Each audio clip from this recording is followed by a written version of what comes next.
ఆయన అయోమయంలో పడిపోయాడు. అతనికి ఏం అర్థం కాని పరిస్థితులు అయిపోయాడు. చరిత్రలో తుగ్లక్ ఒక రాజధాని మార్చాడు, మరి ఈయన 3 రాజధానులు మారుస్తూ వచ్చాడు.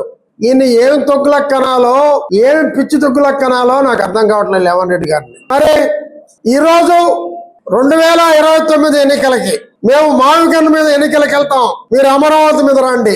ఏం మాట్లాడుతున్నావు? నువ్వే చెప్తున్నావు 2029లో కూడా నేను ఓడిపోతున్నాను, చంద్రబాబే మళ్ళీ ముఖ్యమంత్రి అవుతున్నాడు, కూటమి ప్రభుత్వం అధికారంలోకి వస్తుంది అని జగన్ నోటి గుండానే చెప్పకనే చెప్తున్నట్టు అందరికి అర్థమైంది. ఏ అవగాహన లేకుండా పిచ్చి మాటలు మాట్లాడుతూ అమరావతి అంటే నీకు పడదు, దేవతల రాజధాని అంటే నీకు పడదు. మరి అమరావతి పరిరక్షణ పేరుతో ఒక రౌడీని పంపించావు, ఏదో ఒక ఊర్లో భూములు తీసుకుంటున్నారని. మళ్ళీ 40,000 ఎకరాలు కావాలి.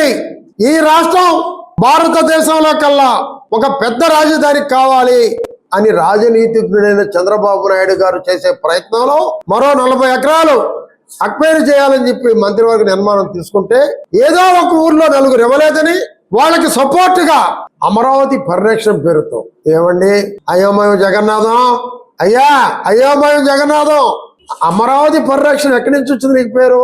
వాడు పేడి నాని ఒకప్పుడు చంద్రబాబు నాయుడు ఇంటికి తాగుబోతులు తీసుకుని అప్పట్లో పోయిన వ్యక్తి మంత్రి కోసం. అవినాష్ మొన్నటిదాకా మా పార్టీలో ఉన్నాడు. మరి చైతన్య రౌడీ షీటర్, ఇంతకుముందు తెలుగుదేశం ఆఫీస్ పగలగొట్టే కేసులో ముద్దాయి. వీళ్ళందరితో వెళ్ళి అక్కడ రైతులతో గొడవ పడి వాళ్ళ చేత కోడిగుడ్లతో కొట్టించుకొని వాళ్ళ చేత టమాటాలతో కొట్టించుకొని మీ రౌడీలు రాళ్లేస్తే వాళ్ళ మీద పడి చివరికి పోలీస్ కానిస్టేబుల్ కూడా గాయపడిన పరిస్థితి ఉందంటే ఈ రాష్ట్రంలో శాంతి పద్ధతుల్ని విఘాతం కలిగించాలి, ఈ రాష్ట్రాన్ని సర్వనాశనం చేయాలి అని కంకణం కట్టుకుంది అయోమయం జగన్నాథం రెడ్డి కాదా అని అడుగుతున్నా. ఏం రేవంత్ రెడ్డి, ఏం జగన్ రెడ్డి, సమాధానం చెప్పు. నీ ఉద్దేశం ఏందో అర్థం కావట్లే. పార్లమెంట్ లో అన్ని పార్టీల మద్దతుతో చట్టబద్ధత అమరావతి కల్పిస్తే నీ పార్టీ తప్ప, దాన్ని మార్చే హక్కు నీకు కాదు కదా, మీ అబ్బతరం కూడా కాదని చెప్పి తెలియజేస్తున్నా. రాజకీయం అంటే ముందు తెలుసుకో, అభివృద్ధి అంటే ముందు తెలుసుకో, ఆదాయ వనరులు రాష్ట్ర సంపద ఎలా పంచాలో తెలుసుకో.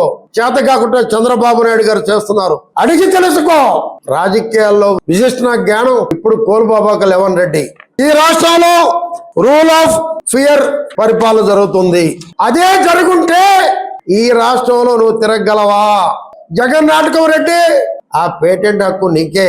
దౌర్జన్యాలు చేయాలన్నా, రౌడీజం చేయాలన్నా, అక్రమాలు చేయాలన్నా, దోచుకొని తినాలన్నా రేవంత్ రెడ్డి ప్రభుత్వానికి చెల్లు అని చెప్పి మనం చేస్తా ఉన్నా.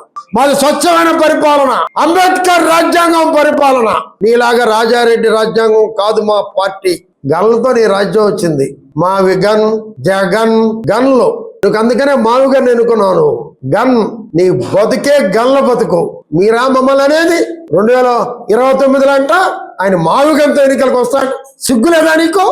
అంటే తొగ్గులక్క మించిన డబల్ తొగ్గులక్ చరిత్రలో నీ పేరు కూడా నిలిచిపోతేమో. రేవంత్ రెడ్డి తొగ్గులక్ రెడ్డి అని.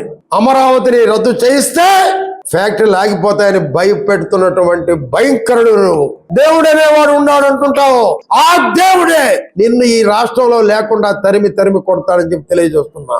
జగన్ ఇటువంటి ప్రకటనలు గాని మానుకోకపోతే మేమే నిన్ను తరిమి కొడతామని కూడా హెచ్చరిస్తున్నా. అందమైన పెళ్లి, అద్భుతమైన షాపింగ్, శుభమస్తు షాపింగ్ మాల్.